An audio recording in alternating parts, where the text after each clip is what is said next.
Eh ben, bonjour à toutes et à tous. Aujourd'hui, on est là pour vous parler de notre projet Kishindo.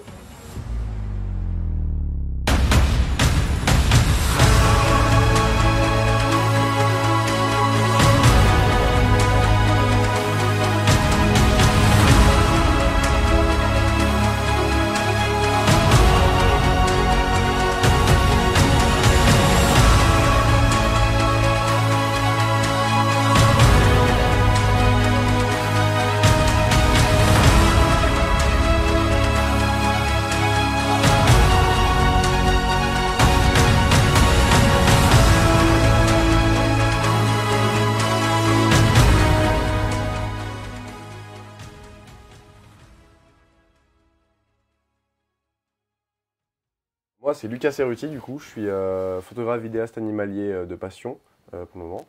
Et je fais des études dans l'étude de l'environnement, la protection de l'environnement. Et à côté, du coup, je réalise et je suis aussi photographe à mon temps perdu. Pour moi, je suis en école de cinéma à Paris et j'ai commencé le cinéma déjà depuis il y a 3 ans.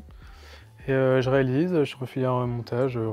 Je joue un peu à tout parce que j'adore la vidéo, j'aime le son. Puis voilà, je suis parti avec Lucas sur ce projet de documentaire. Et ce qui me plaît, c'est le documentaire, la fiction puis voilà quoi.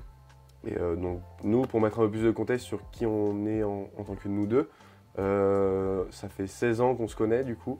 Là, j'ai ma petite photo que je vous montrerai un peu plus à l'appui, où du coup, on voit Coco et moi à nos 4 ans, du coup.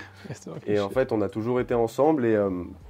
Et donc, pour Coco et moi, c'est une passion commune qu'on a, donc l'imagerie, le cinéma.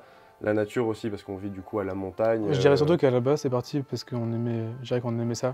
Je pense que tout début, je dirais que ça partit du fait qu'on vivait à la montagne, qu'on aimait les animaux, et surtout qu'on avait des passions un peu, ouais, certes communes, mais qu'à la base, ça partait comme des dinosaures. Tu vois, Ouais, le truc, clairement. et que, ouais, je sais pas, en fait, au fur et à mesure de voir des films sur les dinosaures, on s'est un peu décalé sur le documentaire, voir beaucoup de films animaliers. Et en fait, ça fait très longtemps qu'on sait qu'on aimerait faire un truc, qu'on aboutisse à quelque chose à deux. Et venu du coup, je dirais en 2000, je sais plus quand je suis arrivé au lycée. Bref, quand j'ai commencé à être dans le cinéma, peu de temps après, Lucas a commencé la photo. Et en fait, bon, on s'est rendu compte qu'on avait encore un truc en commun et qu'en fait, on pouvait très bien mêler tout simplement en fait la vidéo avec l'animalier. Et puis après, arrivé il y a 2 ans, je m'ai proposé tout simplement de bah, partir en Tanzanie, quoi. Mm. Mais moi, voilà, moi j'ai été bercé avec les documentaires animaliers. J'avais une collection comme ça de DVD National Geographic que je regardais, qui suivait du coup les documentaristes animaliers pour pouvoir filmer les lions, les girafes, les zèbres, tout ça. Et avec Coco, on s'est vraiment rejoint là-dessus sur le fait de se dire, bon bah, on veut produire quelque chose, on veut faire aussi quelque chose. Tu sais que j'ai encore ton DVD, hein. Et on a toujours, enfin, on a les mêmes, enfin, Je les sais, DVD, je les ai toujours et on les regarde. Et ton DVD est toujours en haut, enfin, Et sur le les DVD est liens, toujours je là, sais pas, dans cette maison aussi. Mais bon, c'est une inspiration Mm. aussi qu'on a voulu suivre. carrément. En fait, on a un peu déjà, je dirais, répondu à la question. En fait, je pense que, je sais pas si c'est un peu, je pense que c'est plus le cas ici, j'en sais rien. En fait, depuis qu'on est petit, on nous parle de réchauffement climatique, et je dirais on a été pas mal impacté là-dessus, et qu'en fait, nous, les changements, on a vu, entre guillemets, on pouvait peut-être plus facilement les voir, je dirais, et que je pense qu'on a eu on a été une génération où on faisait un peu, on parlait de ça, ce qui est normal, et je pense que sur nous, il y a un peu eu un impact de se dire, donc comment on peut faire pour en parler, faire évoluer les choses, ou je sais pas, un peu dans ce sens-là. Et je sais que, à partir du moment où Lucas m'en a parlé, je sais que à partir du moment où on s'est dit qu'on partirait, à la base, on devait même pas partir faire un documentaire. À la base, on devait juste partir parce que, comme on vous a dit juste avant, en fait, à la base, vraiment, c'était juste, entre guillemets, c'était faire un voyage entre potes, mais surtout faire quelque chose qu'on a toujours vu et qu'on voulait absolument voir, en fait. Et le fait de dire que, en fait, on a la possibilité d'avoir une caméra entre les mains et qu'en fait, on peut juste tout simplement parler d'un sujet qui nous tient à cœur, ce qui est du coup le réchauffement climatique. Et on se dit, mais en fait, on en parle tellement tout le temps de ça, et on est pour essayer de faire tout ce qu'on peut pour le réchauffement climatique. Alors autant, genre, grâce à une caméra, essayer de parler de quelque chose. Quoi exactement, on ne sait pas. En tout cas, qu'on puisse faire un documentaire, à la base, sur le réchauffement climatique. Et après, quelle thématique on allait aborder, ça va être compliqué. En tout cas, qu'on parle juste de ça. Et le documentaire était genre, la meilleure chose possible et imaginable pour parler de ce sujet, en fait. Et toi, plus par rapport à l'audiovisuel, tu peux essayer d'expliquer comment ça t'est venu, d'où, tu vois. En fait, je dirais que, vu que j'ai vu possibilité de filmer en fait là-bas. À la base, évidemment que j'ai pas de matos ni rien, mais vu que moi ça fait déjà depuis 3 ans que j'étais dans le cinéma, en fait bah, j'ai vu qu'il y avait totalement une opportunité. Je sais très bien que faire un documentaire en 10 jours c'était juste pas possible, parce qu'on n'avait même pas les fonds, enfin il y avait plein de choses qui faisaient que ça allait être compliqué. Mais me dire que voilà, en fait on avait l'envie de se dire qu'on avait fait un truc vraiment génial, et qu'on on est tous les deux passionnés par la vidéo. En fait, pour moi, je voyais un peu la facilité de me dire que ça allait être simple de... On a ce petit mélange là entre deux gars et Quentin, où on puisse seulement juste prendre une caméra et filmer des choses qui nous font du bien à voir et pouvoir après ensuite parler de quelque chose qui sont juste fondamentales. C'était tellement simple en fait dans ma tête et c'était tellement naturel, surtout de me dire que bah en fait on a toujours voulu le faire et bah là bah attends putain en plus on peut même le filmer. Donc ce qu'on a pu voir à l'écran en fait bah, on peut enfin le reproduire genre. Donc pourquoi on ne le ferait pas? Donc on s'en fout à quoi ça ressemblera. On sait pas donc dans 2 ans à quoi ça ressemblera. Au moins on l'a refait, on s'en fout. Bien qu'on part quelque part tu vois. Et puis moi, du coup, pour dire un peu plus d'où ça vient, depuis tout petit, j'ai été plongé en montagne. J'ai toujours vécu en Isère, où on a la chance d'avoir des paysages magnifiques et une nature juste super riche. Et en fait, en fin de compte, depuis tout petit, je suis là à gambader dans la nature, à observer, à découvrir. Ensuite, moi, du coup, j'ai décidé de partir dans la protection de l'environnement et la photographie animalière m'a rattrapé là-dedans, qui était un rêve de gosse aussi, comme je disais avec les DVD. Et pour moi, du coup, de pouvoir me dire, ok, je dois faire quelque chose. Là, il faut que je le fasse. Et c'est lors d'une soirée, vraiment, je me suis dit, bon, j'ai besoin de produire quelque chose, j'ai besoin de réussir à montrer ce qui me passionne, ce qui me fait vibrer, et de moi-même le réaliser aussi. C'était aussi une grande part importante. Et depuis, on s'est lancé dans l'aventure. Bah, en fait, l'idée, je pense que du coup, à la base, c'est parti de Lucas qui avait une idée dans la tête. Non, je crois que. Non, l'idée vient du fait qu'il était bourré. Ah, attends. On était. Non, mais c'est vrai, non, mais c'est vrai. C'était une soirée d'une amie à nous il y a 2 ans, non, 3 ans maintenant. 3 ans maintenant, ouais. 3 ans maintenant. Et donc, après 2 whisky, il est arrivé vers à côté de moi en me disant viens, on part, gros. Et en fait, au début, bah, on se dit beaucoup de conneries, donc pas sûr. Ouais. Et en fait, bah, il était un peu trop premier. Mais c'est après qu'on a été, pour ne pas entrer en, je sais plus qu'est-ce que c'était, mais je sais qu'on en avait reparlé juste chez moi, et on a commencé vraiment à se chauffer. Pas, comme je vous avais dit, pas pour l'instant pas de documentaire, mais juste partir en tant que en Tanzanie entre amis. Et c'est après que du coup est venue l'idée de documentaire, parce qu'en fait, bah, comme je l'expliquais tout à l'heure, on avait envie de filmer, en fait, on avait la possibilité de le faire. Mais c'est né dans ma chambre. Et on a commencé à regarder sur les compagnies qui pouvaient nous emmener, comment on pouvait faire avec notre argent, tout ça. Et puis, ouais. Je me souviens vraiment de ce truc de dehors sur un transat, un peu bourré. Je regarde les étoiles et je me dis, ah là, faut faire quelque chose. Là, j'ai trop envie de faire quelque chose. Est-ce que tu étais dans un mood, tu sais, genre un mode. Comment dire ça, genre, putain, j'ai envie de faire des trucs, genre. Ouais, un peu. Je faisais un petit bilan sur moi et je me suis dit, là, il faut que. Mais t'es juste partir. Un truc. Et au début, c'était plus dire, moi j'ai envie d'aller photographier. Non, il n'y avait pas le film en fait. Pour moi, c'était juste d'aller faire des photos et de visiter, de voir des choses que je vois depuis tout petit dans des documentaires, dans la vraie vie, en face de moi. Quoi. Et donc après, comme tu dis, on s'est retrouvés dans ta chambre. Je dis, non mais là, mec, faut qu'on s'y mette, faut qu'on fasse le truc. Mais qui est de faire des documentaires, je sais plus. Et après, bah, c'est venu directement instinctivement après, où on s'est dit, bah, tu filmes, je fais de la photo et je commence à filmer. Vas-y, go. Qu'est-ce qu'on a à perdre de toute façon. Et puis après, du coup, on a commencé à regarder nos premières compagnies de voyage un peu pour nous aider aussi, parce qu'il faut aller sur le terrain. On avait 17 ans. En fait, ce qui me fait rigoler, c'est que. Bah oui, mais ça c'est sûr, mais surtout que bon, t'étais tellement con, on regardait c'était tout et n'importe quoi. En fait, on savait absolument comment ça marchait, parce que moi au lycée, on n'a pas appris à élaborer un projet en pré-prod pour pouvoir partir, faire un documentaire. Du coup, c'était à l'as-ball comme pas possible. Et bah, vous avez vu comment on est parti, c'était une grande n'importe quoi. Bah, typiquement, le documentaire, c'est con, mais il n'a même pas d'image en 50 images par seconde. C'est juste inimaginable pour le documentaire. Donc, non, c'est très. En fait, c'est un peu une idée un peu naïve d'enfants de 17 ans qui ont kiffé, voulu partir. Et qui, finalement, ça s'est fait. Et du coup, bah, quand on regarde ce qu'on a amené comme image, c'est vrai que c'est un peu con, quoi. Mais bon. Mais c'est notre première expérience aussi. Ouais. C'est aussi important d'avoir fait nos marques et on a juste appris. Et je pense qu'il n'y avait pas plus enrichissant comme expérience, même si ça n'a pas été fait de manière tant professionnelle que ça. Je pense qu'on a beaucoup appris.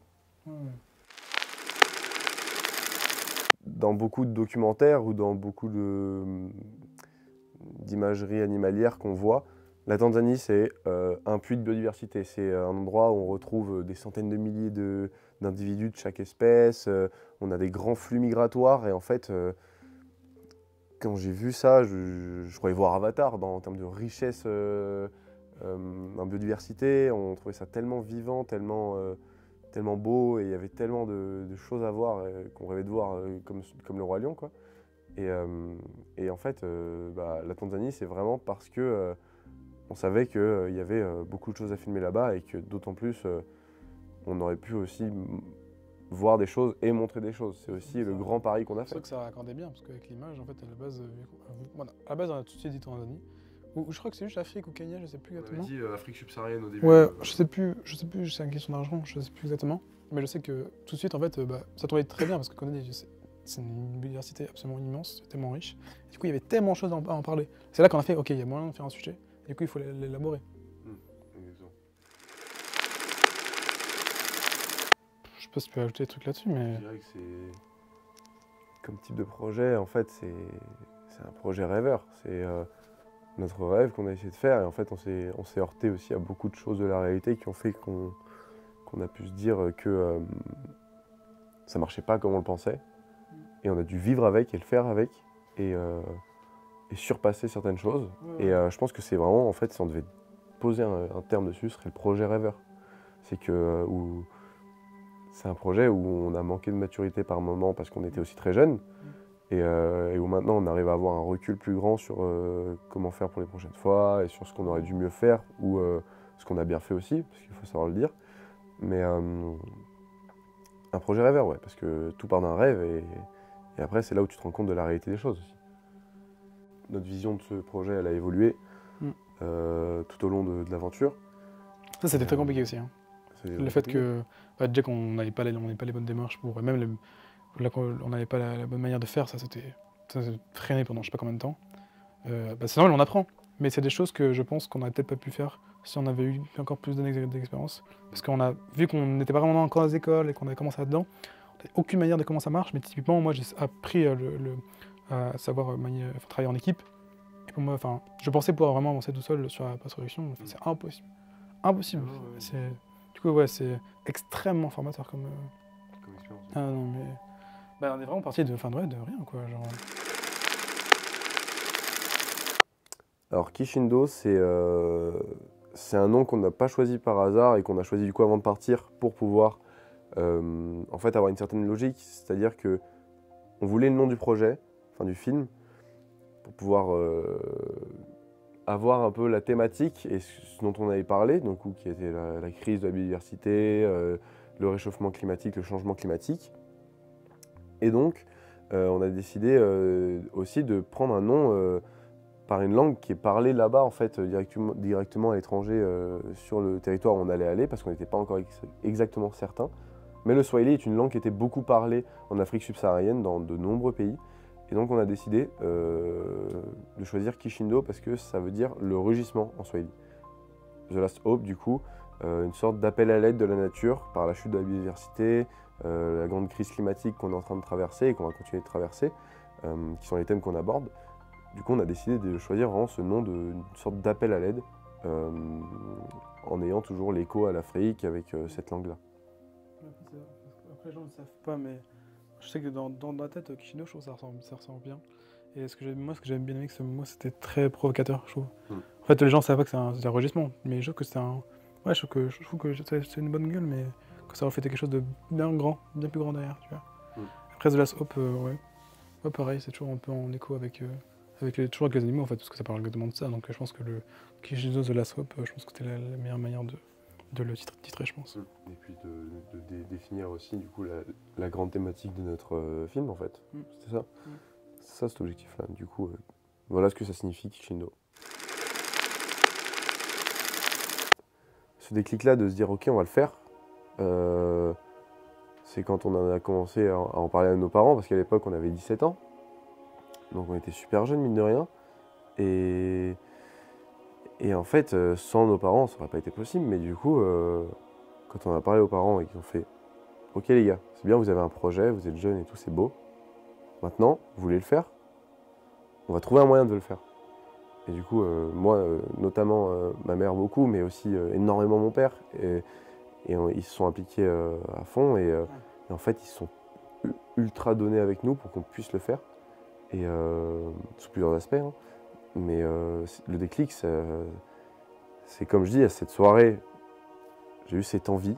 On en a reparlé avec Corentin et on a été directement, ok, on y va. Et ensuite, on en a parlé aux parents et là, de là, ça a déroulé et on a tout fait pour. Bah oui, je pense à partir de la soirée, mais je pense aussi que comme... En fait, c'est un peu comme ce qu'on a dit depuis tout à l'heure, mais c'est le fait qu'on voulait faire de grandes choses avec peu de moyens. Peu de moyens, bon, on va reparler de ça, mais c'était un peu le plus gros problème de notre projet.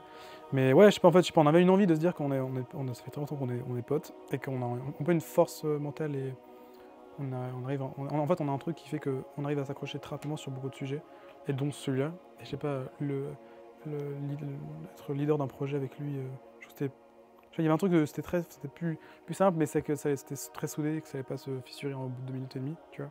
Et je dirais que moi, à l'inverse, mes parents me suivaient, mais pas financièrement, parce que j'avais l'école que je voulais faire, c'est que je pouvais pas, mes parents ne pouvaient pas m'accompagner.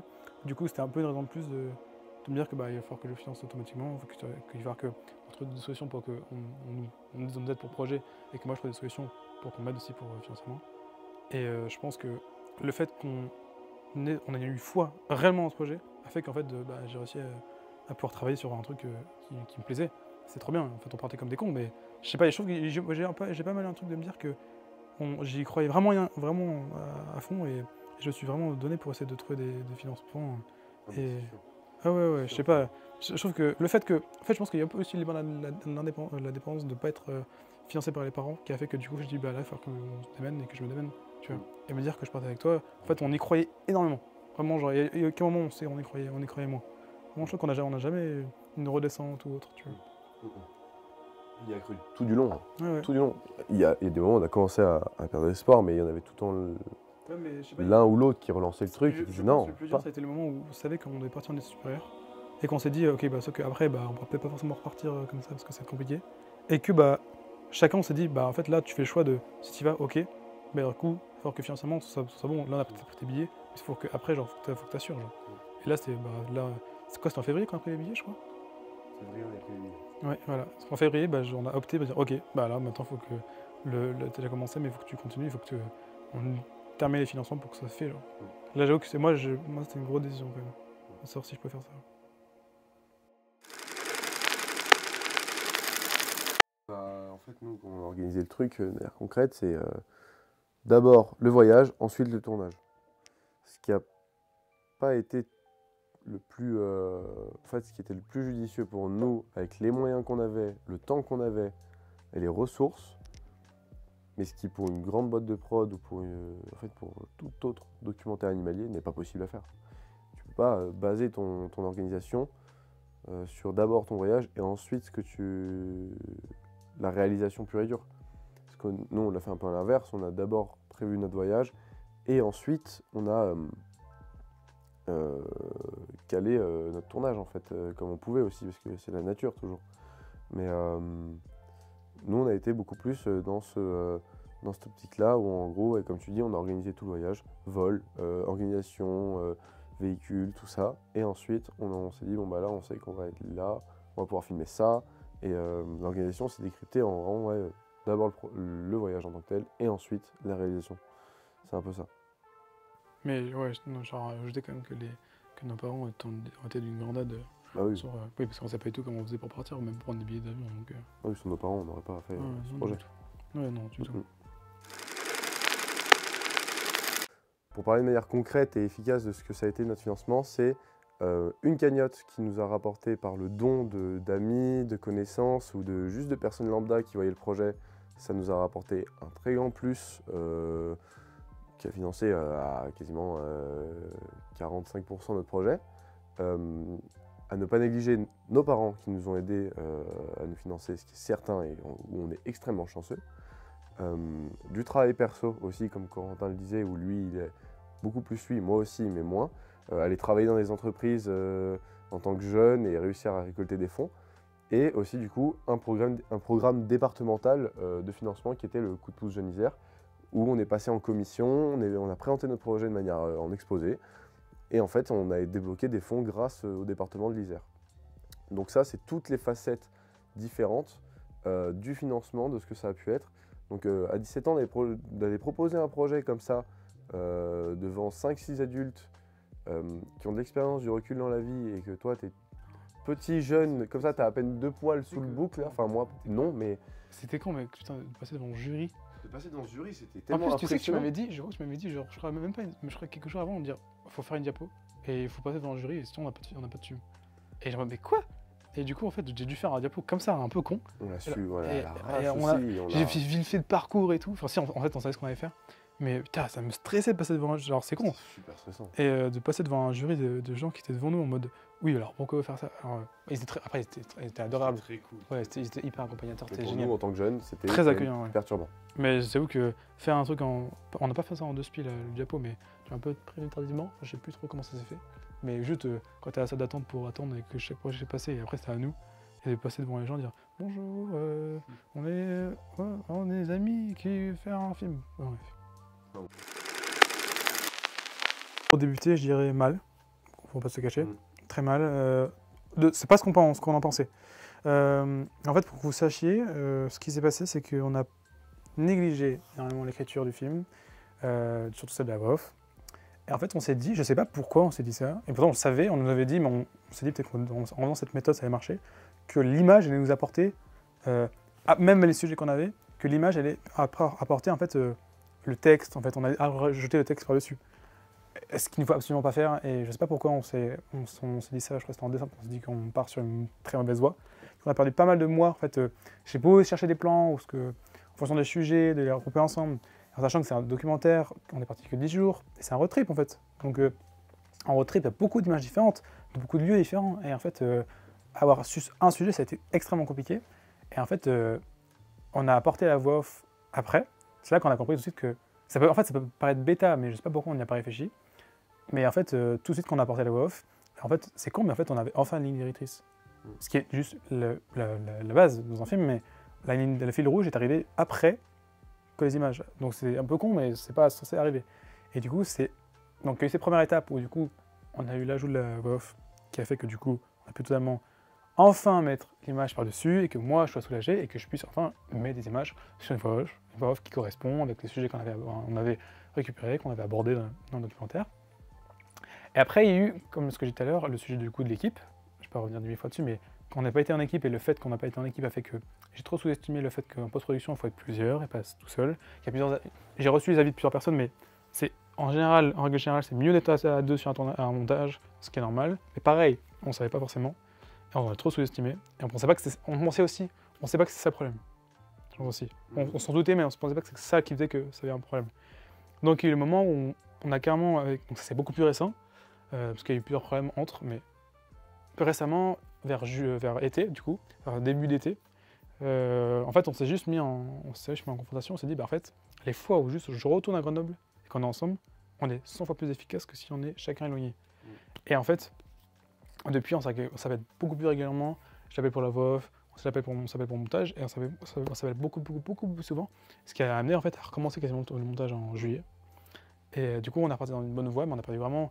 Je dirais pas qu'on a perdu une année, mais c'est un peu bête d'avoir un peu sous-estimé le fait qu'on n'a pas compris qu'on devait fonctionner en équipe et que la voix off, il fallait la faire largement avant, ce qui est con. Mais maintenant, c'est une évidence, mais voilà.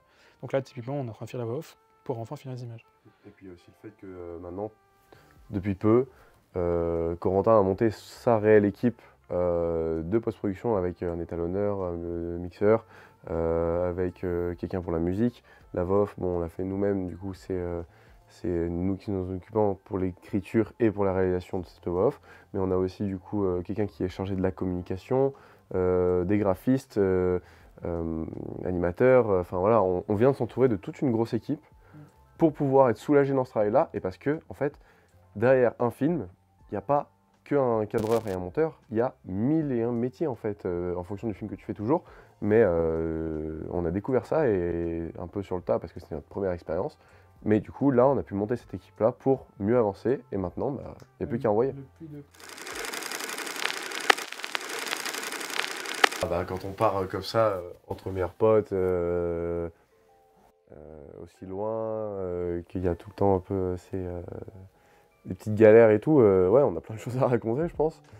On prenait un traitement anti-paludisme, du coup, qui est une maladie qu'on retrouve beaucoup en Afrique.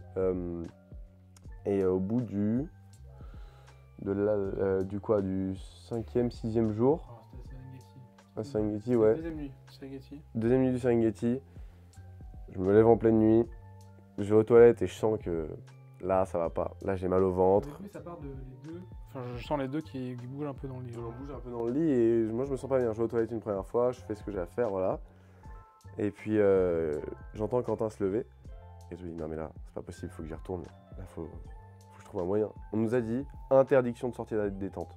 Interdiction, parce qu'il y a les hyènes, les lions, les guépards, les léopards, les hippopotames, les rhinocéros. Quand on va sortir, c'est que avec des Maasai. C'est avec des Maasai armés. Enfin voilà, c'est quand même des grosses précautions. C'est aussi parce qu'on était dans un endroit qui était dangereux. Au C'était milieu pas ça de la partout. savane. Il y a quand même dans beaucoup d'endroits où on devait avoir des Maasai, mais là c'est parce que je pense que le spot faisait que faut faire attention. Au milieu de la savane. Ouais. Et Quentin est toujours aux toilettes. Et moi, je dois y aller. J'y vais, je me prends le lit de Corentin dans la tête, ce qui le réveille. Quentin me dit, je veux pas sortir des toilettes là, c'est zone rouge. Là, vraiment, je ne peux pas sortir. Je lui dis, qu'est-ce que je fais? Il me dit, bah, va dans la douche. Mais moi, je peux pas aller dans la douche parce qu'il faut apporter de l'eau dans la douche pour qu'elle fonctionne, parce qu'on est en plein milieu de la Conrousse. Et du coup, bah, moi, je vais dehors. Sauf que, bon, je vais dehors, je commence, voilà. 2 minutes plus tard, qu'est-ce que j'entends? Les hyènes autour.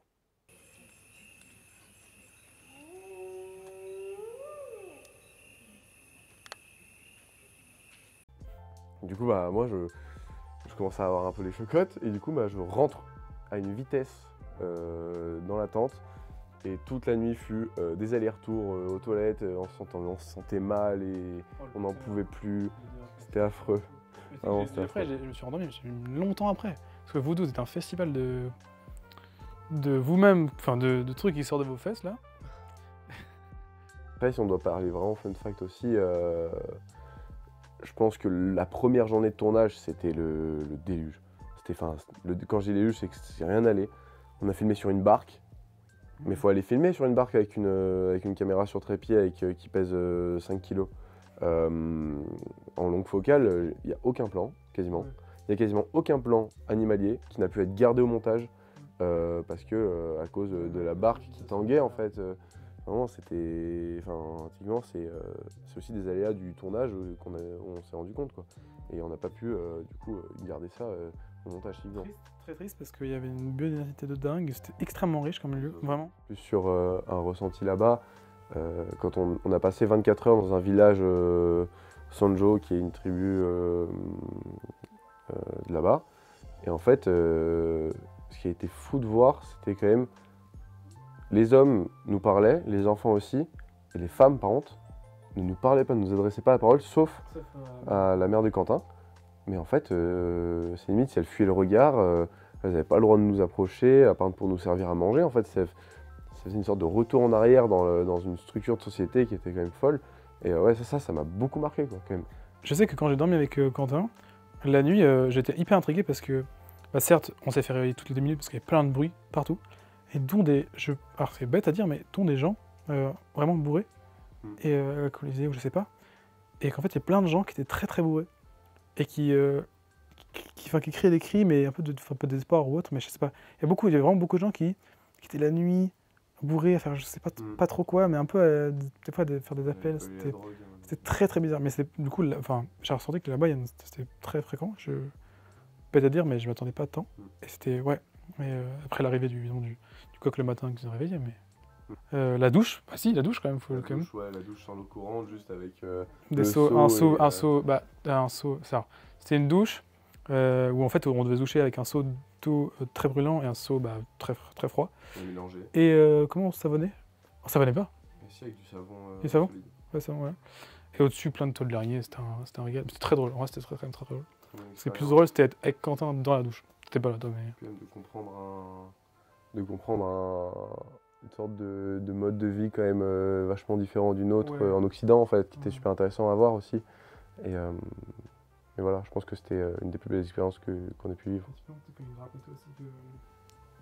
Que là-bas, en fait, nous, il y a vraiment un truc qui me dérangeait, c'est me dire qu'en fait, on va chez eux, Et en fait, je me dis, mais non, mais d'accord, on va chez eux, mais parce qu'ils vont peut-être faut faire de l'argent, mais on n'est pas censé aller chez les gens comme ça. Et vrai ou faux, je sais pas, mais en tout cas, ils nous expliquaient que en fait, bah, chez eux, quand les gens viennent, tu es obligé de les accueillir, tu peux jamais les refuser.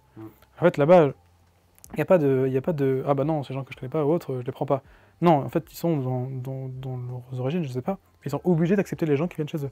S'il y a une famille qui vient, ils sont obligés d'accepter. Typiquement, il y a tout le temps des voisins chez eux. Puis, même si les voisins, bah, on fait à manger pour les voisins. C'est tout le temps. Tu peux pas refuser les gens. Tu es obligé.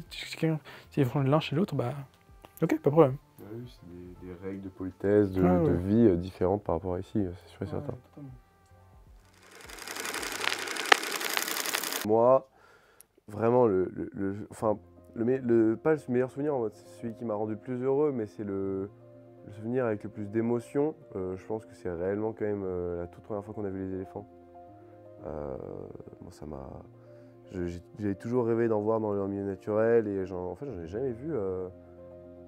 Aussi loin que je m'en souviens, j'en ai jamais vu. Et se retrouver face à un animal aussi imposant, aussi gros, qui transmet autant d'émotions quand on le voit, avec les yeux, les regards. Dans le film, on en parle, mais c'est quand même des animaux super touchants. Moi, je sais que j'arrivais plus trop à filmer parce que la première fois qu'on les a vus, parce que j'avais les larmes aux yeux dans le capteur. Et c'est vrai que moi, mon plus beau souvenir, c'est quand même d'avoir vu ces éléphants là, dans la nature à Maniara et d'avoir pu vraiment, l'émotion, elle m'a prise d'une force et je tremblais, j'avais les larmes aux yeux, vraiment, c'était vraiment mon meilleur souvenir. Première fois qu'on a vu les éléphants, c'était extrêmement dur. Ouais, les plans tremblent un peu, mais ouais. Oui. Moi, j'irais plus Natron. Okay. Parce que c'est une des rares fois où on est sorti et qu'on a pu aller vraiment sur le terrain. Je sais pas, il y a vraiment eu un truc de... En fait, à partir du moment où on a pu prendre le temps de filmer, on a eu le même cas avec le girafe le matin. Pareil, c'est toujours Natron.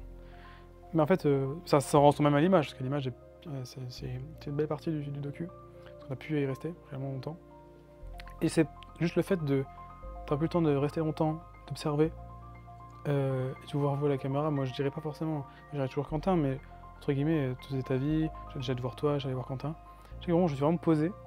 Et c'est bête à dire, mais je sais pas, juste le fait de toucher la terre, de voir les animaux qui sont en face de moi, et de sentir que c'est un peu lunaire ce temps, parce que quand on allait se coucher de soleil, ce coucher de soleil était rose, et c'était splendide ce coucher de soleil.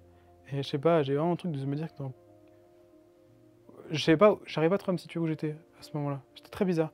Je trouve que, après, c'est des moments que j'aime bien, me dire que je n'arriverai pas trop à savoir où je suis, donc le temps où on est, ça j'aime trop. Tu vas me dire que je ne disparaître de ce monde, c'est génial.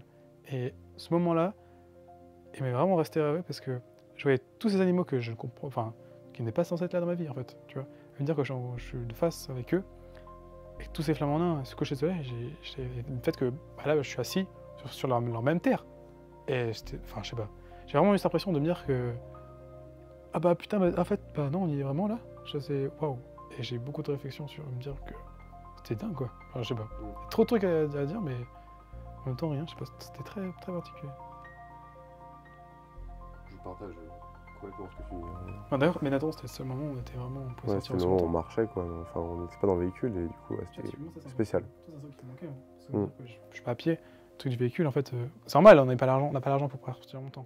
Mais la prochaine fois, on est sur la terre et c'est tellement plus. Enfin, on sent tellement plus de choses et tout. C'est con, bah les plans sont mieux.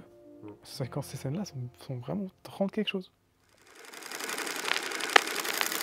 La leçon la plus importante, c'est l'humilité de la chance qu'on a d'avoir un toit sur la tête, un chauffage, de la nourriture et de l'eau en accès de manière abondante. C'est pas encore une évidence pour tout le monde en France. Il y a encore des difficultés, mais ça, c'est la plus grande leçon que j'en ai tirée. C'est la chance qu'on a de cette vie occidentale. C'est une folie. En vrai, on s'en rend pas compte, mais rien que d'ouvrir son robinet, d'avoir de l'eau qui coule, c'est quand même quelque chose de particulier, quoi. Et là-bas, il faut marcher, aller chercher son eau, pour la nourriture. Enfin, le travail est une chance là-bas, alors que le travail en France est une évidence et une obligation. Et c'est une normalité, en fait. Et c'est con, mais c'est exactement ça que moi j'ai vraiment retenu, c'est la chance de vivre en Occident, quand même, le confort que c'est. C'est vrai qu'on en parlait avec le frère de Sayar. Parce qu'en fait, il y a un moment, quand on était avec les Sonjo, on a pu parler avec le petit frère de notre guide. Et il nous a apporté énormément de choses. C'était hyper intéressant. Et dont le fait qu'il expliquait juste tout simplement que faire des études, c'est extrêmement rare de faire des études. Enfin, là-bas, quasiment personne ne fait des études. Et avoir du travail, C'est une chance. c'est genre à part être agriculteur, enfin en fait, à part bosser pour eux, enfin pour bosser pour leur famille, un vrai travail comme Isaiah, c'est tellement récent et surtout que c'est même pas dans leurs idées en fait. Et typiquement, moi ce qui m'a quand même pas marqué, c'est quand on a posé la question à Virginie, qui est c'est ça qui est l'organisatrice du voyage, enfin du parcours. En fait, on voulait parler du réchauffement climatique et on a dit comment on peut l'aborder en Sonjo. Parce qu'en fait, il est tout parti, on a interviewé les Sonjo. Et en fait, elle m'a dit non, mais attention, hors de question que vous dites c'est quoi le réchauffement climatique, hors de question que vous donnez des termes, entre guillemets, qui, selon leurs approches et selon leur vision des choses, ne peut pas être autant provocatrice et autant choquante. Et il va falloir utiliser des mots à eux. Parce que nous, on a aussi, je pense que c'est un luxe, enfin c'est une manière de le dire un peu compliqué, mais c'est un luxe de s'inquiéter de ça. Parce que tu as le temps de te l'inquiéter. En fait, là-bas, rien que, comment dire, avoir le travail, c'est de la chance. Mais en fait, quand nous, on s'inquiète de notre planète, de notre réchauffement climatique et tout ça, mais là-bas, en vrai, ils le ressentent vis-à-vis de leur vécu et de comment ils vivent. Mais ils ne sont pas éco-anxieux comme on peut l'être en France, en fait, parce que ils n'ont pas le temps. En fait, là-bas, il faut produire, il faut qu'ils ramènent des sous pour pouvoir manger, pour pouvoir boire, rien que ça. Et c'est pas une évidence pour eux, c'est pas du tout une évidence. Et cette inquiétude-là du réchauffement climatique, c'est quelque chose qui n'est pas du tout évident. Donc, à part ceux qui ont fait des études, en fait, ils ne savent pas ce que c'est, ils ne comprennent pas. En fait, pour eux, c'est un changement. En fait, il y a un changement qui. En fait, ils sont au courant, ils savent qu'il y a un changement. Mais le problème, c'est que pour eux, c'est une chose qui arrive, qui évolue, mais ce qui n'est pas censé être. Et à part ceux qui ont fait des études, en fait, personne ne courant. Enfin, c'est vraiment très particulier parce que, typiquement, quand on leur pose des questions, on devait leur poser des questions très bateau, en fait, très familiales, en fait. Bateau est très simple, en fait. Ouais. En toute cette aventure, ça a été beaucoup d'apprentissage, de prise de maturité, de prise de décision, d'ambition, mais aussi de grands coups dans le ventre aussi sur beaucoup de points, que ce soit maintenant sur la post-production ou sur la pré-production ou même sur le projet en tant que tel, sur le tournage. Et moi, de mon avis, j'en ressors extrêmement grandi et maintenant je peux flex en disant ouais, je suis parti à 17 ans faire mon premier documentaire animalier en Afrique, tu vois. Tu sais que moi j'ai aussi vis-à-vis du réchauffement de ce qu'on a vu, moi j'ai en fait avec lequel on aimerait continuer de partir avec faire de documentaires, mais je pense que genre tu sais ce truc là d'avoir vu ce qui s'est passé, enfin d'avoir vu un temps là-bas, en fait j'ai un truc en fait j'ai continué de défendre, je sais pas j'ai pas un truc de je peux avoir la chance de vous montrer aux autres, je vais continuer de le montrer aux autres et continuer de défendre ce qui est en train de se passer en fait, en fait, malgré tout ce qu'on entend, de me dire que j'ai envie d'apporter quelque chose de nouveau, pas forcément hyper démoralisant, mais le strict nécessaire pour que les gens continuent de comprendre ce qui se passe, typiquement dans le documentaire. Il y a des moments où en fait, c'est très dur à voir, mais en même temps, c'est ce qu'il faut. Il y a des moments où, si on ne se confronte pas et si on confronte pas les gens à ce qui se passe vraiment et qu'on met juste des mots sur des images simples, pas sur des images compliquées à voir, derrière, il faut qu'il y ait un truc qui se passe dans le cerveau et s'il ne se passe rien, encore servir notre film. Évidemment qu'on n'a pas les plus belles images du monde, évidemment qu'on n'a pas pu rester autant de temps qu'on voulait, mais en fait, avec le peu qu'on a, faire évoquer des messages, je dirais que c'est le plus important. Et c'est ce qu'on, je pense qu'on a réussi à faire. Et franchement, je trouve que genre, ça a vraiment, en tout cas selon moi, ça m'a en fait boosté à me dire que j'allais repartir pour défendre des causes. Genre vraiment. Genre me dire que putain, il y a tellement de trucs fous qui se passent. Et ça se fait, j'ai l'impression que ça se fait déjà, mais là, on fait une approche, mais je vais continuer de faire des approches qui sont peut-être, en tout cas, qui donnent plus d'espoir que d'autres. Faut vraiment un juste milieu entre les deux, quoi. Si vous êtes encore là, c'est que vous avez suivi toute l'interview sur YouTube. On vous remercie de votre visionnage et on a hâte de vous voir dans les salles de projection. Comme vous avez pu le comprendre, ce projet est bien plus qu'un film documentaire. Pour nous, ça a été une vraie étape de notre vie. Un chemin dans notre construction, quelque chose qui va nous permettre d'avancer et de pouvoir développer notre passion. Les dates de projection du film sont disponibles en description de cette vidéo. Un grand merci à vous tous, on se retrouve dans les salles. Sur ce, bisous.